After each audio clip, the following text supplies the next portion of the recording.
Esta i2 HD de Datafrog, la verdad es que era bastante chula. Compacta para poder conectar directamente por HDMI y con una selección decente de NES. Me pregunto si habrá más consolas de este tipo. Es hora de consultar Chachi Express. Vamos a ver, ¿cómo lo busco? Mega Drive Console en inglés. ¿Qué queda más chulo? A ver qué tenemos por aquí. ¡Hostia! De Sega Mega Drive. Ya estoy tardando en comprarlo. Pues sí, Retrolovers, hace algunos meses trajimos al canal la review de la consola i2 HD, que era una consola ultra compacta con una selección bastante aceptable de juegos de NES, de la cual os dejo por aquí arriba la anotación al vídeo de análisis que hicimos en su momento. Pues bien, los compañeros de Datafrog tienen el equivalente a esta i2 HD de NES, pero en la versión de Sega Mega Drive, la i2 SG. Y viendo que el precio era bastante razonable, me dije, vamos a traerla al canal para echarle un vistazo. En el vídeo de hoy veremos dónde localizarla y el precio que tiene a día de hoy, review del menú y análisis de los títulos que más o menos incluye, prueba de funcionamiento para 1 y 2 jugadores, cómo añadir ROMs a esta consolita y por último las conclusiones, siempre dando mi opinión personal. Así que sin más dilación, ¡empezamos!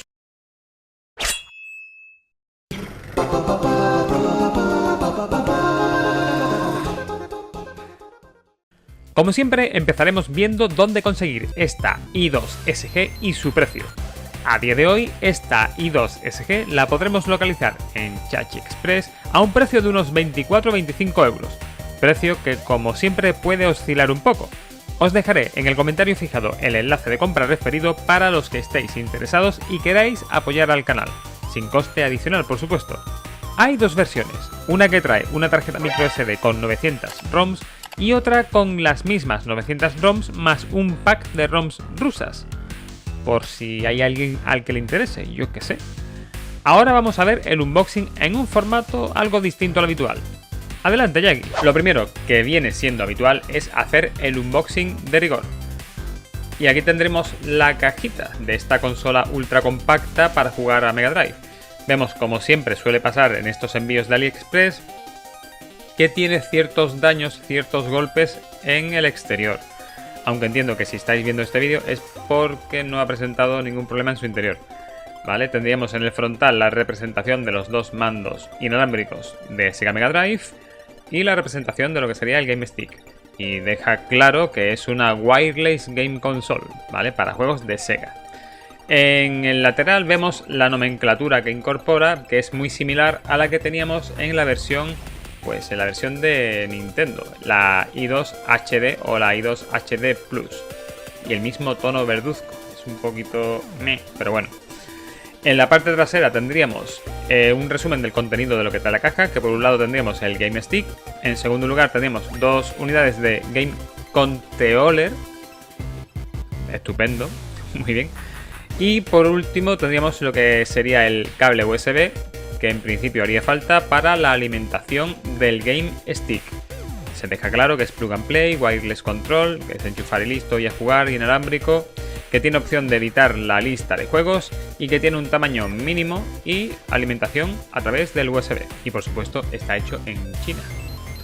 Por último tendríamos en el último de los laterales soporte para juegos descargados o soporte juegos descarga, porque no pone download, pone download. Solo para juegos de Sega. Entiendo que lo que viene a decir es que podremos utilizar nuestras ROMs que tengamos en nuestro PC y podremos volcarlas en la tarjeta que incorpore esta Wireless Game Console. Bueno, una vez que hemos hecho pues la inspección básica del exterior de la caja, vamos a ver qué tiene dentro. Y lo que vemos pues son, por un lado, los dos mandos inalámbricos de Sega, que en principio vienen sin pilas, son para una pila AAA. Ok. Vemos que el fabricante, Datafrog, el modelo i2-SG y pues lo que viene siendo una imitación de un mando de Sega Mega Drive. El tacto de los botones no está mal, no es ni fu ni fa. la cruceta, que sí que quizás es un poquito, se ve un poquito endeble. Algo parecido a lo que nos pasaba pues en la review que hicimos de la consola Mini G1, que en su momento tuvimos en el canal. Aquí tendremos pues un selector para configurar si estamos con el Player 1 o el Player 2. Peso, pues el peso que tiene es poquito, se ve que es plasticucho al fin y al cabo. Tenemos el segundo mando, que es exactamente igual que el primero que hemos visto. Tendríamos también un adaptador de micro SD a USB, que es un detalle. Es para poder insertar nuestra tarjeta micro SD y poder insertar o eliminar juegos de la lista. Importante. Tendríamos el cable USB a micro USB para la alimentación de la micro stick, la Game Stick. Y por último tendríamos lo que viene siendo la Game Stick con salida directa por HDMI, ¿vale? Y veremos que en uno de los laterales tendrá la tarjeta de memoria, en este caso de 1 GB. 1 GB quizás un poco justo, pero bueno, no requiere de mucha más capacidad. Veremos unos micro agujeros que entiendo que será un poco para ir evacuando el exceso de calor, y una parte trasera también con algunos micro agujeros que tendrán la misma función. Tendremos en penúltimo lugar lo que serían las instrucciones, que están solo en inglés y te describen básicamente lo que de un vistazo puedes ver en lo que es la consola, ¿vale? Lo que serían los componentes, el cómo conectarla, el cómo darle alimentación. También te indica que a través de estos orificios debería verse una luz roja cuando esté el sistema en funcionamiento, cómo seleccionar la salida de la entrada de vídeo, perdón. El insertar las baterías, el cómo salir de los juegos pulsando Select y Start simultáneamente, el conmutar Player 1 y Player 2 para poder jugar con uno u otro mando, y bueno, y el método para poder insertar nuevas ROMs, que tampoco requieren de mucha ciencia. Acceder a internet, descargar ROMs, meter la tarjeta e insertar las ROMs en la tarjeta. Por último, se indica que aunque tengamos nuestras ROMs propias que podamos grabar al sistema, es importante de que los nombres vengan en inglés sin signos de puntuación. Pues un detalle a tener en cuenta para no meter la pata. Y una última cosilla que viene añadida que no esperaba, sinceramente, es un pequeño extensor de cable HDMI, que entiendo que será por si tenemos un difícil acceso al puerto HDMI de nuestro monitor o nuestra televisión y necesitamos una pequeña extensión. Es un detallito, 30 centímetros, que nos puede sacar de un pequeño apuro. Bueno, pues una vez visto lo que es el unboxing de esta cajita de la i2 SG, vamos a hacer la primera prueba de funcionamiento. Antes de arrancar, procederemos a conectar la consola. Aprovecharemos el detalle del extensor HDMI para conectar el Game Stick con mayor facilidad. Tras esto, conectaremos la alimentación de la Game Stick usando para ello o bien el cable que incorpora el propio kit, o bien cualquier otro cable de USB a micro USB que tengamos a mano. En mi caso usaré un cable USB conectado a un puerto USB de mi PC y por último conectaremos el HDMI a la entrada correspondiente. Una vez seleccionamos la fuente HDMI en la televisión, escucharemos la misma musiquita pegadiza que teníamos en los menús de la i2 HD y veremos un menú sencillo, escueto y colorido con 6 secciones: deportes, aventura, puzzle, ROMs, lucha y disparos. Si entramos en cada una de las secciones podremos ver la lista de juegos de dicha sección, ordenados por orden alfabético, con un snapshot o captura del juego en el margen izquierdo. Siempre se suele agradecer este detalle por si es un título que no nos suena. Mirando un poco en profundidad la lista de títulos, comprobamos que la selección es bastante buena, con grandes exitazos como los Streets of Rage, Another World, Street Fighter 2, los Double Dragon, los Golden Axe, los Sonic 1, 2 y 3, la trilogía de Mortal Kombat o Ghosts and Ghosts, entre otros. Sí, es verdad que veremos algunos títulos repetidos pero con nombres distintos, como por ejemplo en el caso de los Streets of Rage, cuyo título alternativo era Bare Knuckles. Pero por norma general esto no nos ocurrirá demasiado. Una vez estemos ejecutando algún título podremos acceder a un menú interno pulsando Select y Start al mismo tiempo, en el que tendremos varias opciones: Aparte de las clásicas de quitar o continuar, tendremos la posibilidad de grabar y cargar partida en 5 slots. Esto viene de perlas si nos pilla lejos de un punto de guardado o simplemente se trata de un título donde no podíamos guardar y queremos retomar la partida más adelante. En la opción de screen o pantalla tendremos la opción de jugar a pantalla completa con el chirriante stretch o usar la relación de aspecto original mediante la opción scaling up. La verdad es que es lo primero que quería cambiar cuando vi el horrible stretch y empezaron a sangrarme los ojos. Y por último, en sistema tendremos la opción de elegir si queremos jugar en PAL o NTSC. Posiblemente en NTSC veamos los juegos ligeramente más rápidos de lo habitual por la diferencia en la frecuencia de 50 a 60 Hz. Pasando ya a lo que serían las pruebas de funcionamiento con un solo mando, jugamos a una selección de clásicos de Mega Drive para comprobar qué tal rinde. En general el funcionamiento es bastante bueno. Si bien al no tener ningún tipo de filtro, aun estando en la relación de aspecto original visualmente me chirría un poco. En el apartado de sonido sí que se puede apreciar un pequeño lag entre la acción y el sonido en pantalla, y en términos de respuesta del mando, a pesar de ser un mando inalámbrico y que estamos usando una entrada HDMI, con lo que tendríamos una doble desventaja de cara al input lag, la verdad es que sí hay un pequeñísimo lag, pero es bastante llevadero.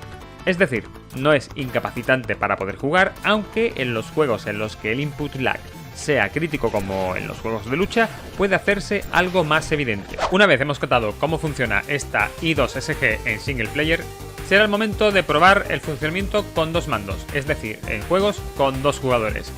Para este cometido tengo la inestimable ayuda de mi hija Naru. Hola Retrolover. El funcionamiento en los títulos a dos jugadores también es bueno. Hombre, lo lógico es que siguiera respondiendo bien, pero también quedaba la duda de si esta consolita gestionaría de manera correcta el funcionamiento a dobles con dos mandos inalámbricos sin introducir un input lag adicional. Y la verdad es que si este input lag se incrementa, al menos este no es perceptible. Probamos mayormente beat'em ups y juegos de lucha y comprobamos, aparte de echar un buen rato, que todo va como debe, sin molestias o problemas por ninguna de las dos partes. Un detalle importante es que esta Game Stick se pone on fire cuando lleva un rato en funcionamiento, de hecho llega a molestar si la sostienes con firmeza en la mano. Este es un detalle a tener en cuenta. Una vez hecho este inciso, es el momento de ver cómo se le meten más ROMs. Bueno, y ahora después de haber hecho lo que es la prueba básica, vamos a ver cómo podríamos añadir nuevas ROMs al sistema. Simplemente sacaríamos la microSD del Game Stick y utilizaríamos un adaptador de microSD a SD o de microSD a USB, como sería este caso para conectarlo al PC. Al abrir el contenido de dicha tarjeta veremos las carpetas que veíamos en las secciones del menú, así como la carpeta ROMs, que será la que tendremos que usar para la escritura de nuestras ROMs. Si pulsamos en las propiedades de la microSD, veremos que tenemos disponibles 200 MB aproximadamente para grabar nuevos juegos. Claro está, siempre y cuando no queramos borrar alguno de los que por defecto viene. De todas formas, siempre tendremos la opción de pillar una tarjeta un poco más grande para poder grabarlo todo sin límite. En mi opinión, la selección es bastante buena, pero siempre podremos querer algún juego que no esté en la lista o algún juego que tenga traducción al castellano. Para esta prueba, a modo de ejemplo, tengo una pequeña selección de ROMs en el escritorio que, en este caso, me interesaría grabar en la tarjeta. Pues bien, el proceso es muy sencillo. Nos bastará con copiar y pegar dichas ROMs en la carpeta ROMs de la microSD. En cuanto a los formatos de las ROMs, tanto .md como las que estén directamente comprimidas en .zip nos valdrán, por lo que no tendremos que rompernos la cabeza con este asunto. Y, por supuesto, una vez terminado este proceso, sacaremos la microSD del PC y la volvemos a conectar a nuestra Game Stick para hacer la prueba. Una vez hemos arrancado de nuevo el sistema, si entramos en esta ocasión a la sección de ROMs del menú, podremos ver la selección de juegos que hemos volcado, ordenados por orden alfabético. Ahora solo nos restará arrancar alguna de estas ROMs para ver qué tal funciona, y podemos comprobar cómo efectivamente las ROMs volcadas inician sin problema alguno. Conclusiones, pues una consola ultra compacta, fácil de llevar e inalámbrica, con una selección de juegos muy buena y en la que siempre nos quedará algo de espacio para poder meter las ROMs que nos interesen. Hay pequeñas pegas como el que no tenga ningún tipo de filtro estilo Scanline y sobre todo que se calienta más de lo que nos gustaría. Pero dado lo que nos ofrece por lo que nos cuesta, considero que en términos generales tiene una buena relación calidad-precio. En vuestra mano está el haceros o no con ella, y de ese modo tener una Mega Drive portátil e inalámbrica con la que echar unas partidas a esos clasicazos de 16 bits. Espero que este vídeo te haya sido de utilidad. Si ha sido así, deja tu me gusta y comparte para de ese modo dar un empujón para que el canal vaya creciendo. Deja tu duda o sugerencia en la zona de comentarios aquí abajo y si no lo estás, suscríbete y dale a la dichosa campanita. Por último, recuerda que siempre tienes la opción de unirte como miembro para de ese modo dar un empujón extra para que el canal vaya creciendo. Poco más, nos vemos en el siguiente vídeo del canal. ¡Hasta luego, Retro Lovers!